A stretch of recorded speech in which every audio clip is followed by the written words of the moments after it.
day 15. Kakagising ko lang dyan at nakita ko tong anak ko.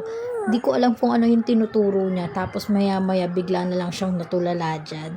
At yakap-yakap niya yung pinaka-favorite niyang teddy bear na bigay sa kanya ng ninang niya. Diyan, tula ang baby ko. Diyos ko po. Ano kayang iniisip ng batang to? Pagkatapos niya tumalala, tumayo na rin ako at umupo na rin kaming dalawa ng anak ko. Then, inaasar-asar ko siya dyan. Kinukuha ko yung baby niya. Ayaw niyang ibigay siya. Kaya love-love niya daw kasi yung baby niya. And then, pagkatapos niyan, hinalikan niya yung baby niya. And then, nagpalambing din ako. Hinalikan niya ako. Tamad yarn. Ayaw tumayo para lang magtupi ng kanyang mga humot. Diyos mio, Marimo.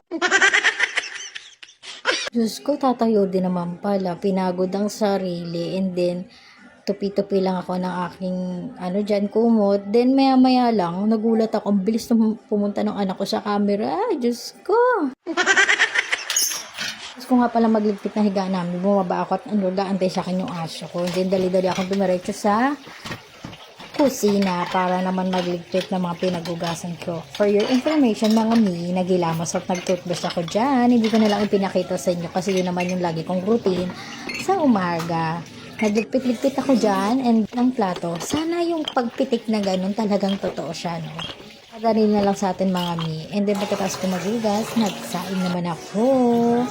For your information, mga mi, nawasa ang aming tubig. And then pagkatapos niya, nagwalis-walis lang ako ng aming sala.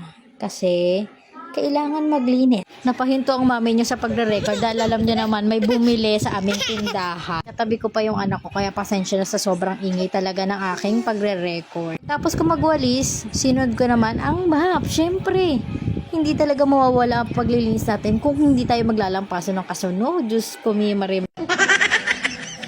Yan na naman ang ate mo. Tumutuwad na naman at nakikita na naman ang kanyang pan. Tapos napahinto na naman ako kasi may dumating na parcel. Aking paninda na naman. And then, linis-linis lang tayo ng mga lagayan ng mga candy. Kasi alam nyo naman dito sa amin talagang mahangin. Dahil, alam nyo na, maraming puno. Kasi nga, and then, ito yung paruta ng aking anak. Pagkatapos kong gawin ang lahat, pakinggan nyo na lang. Please like and share and follow me.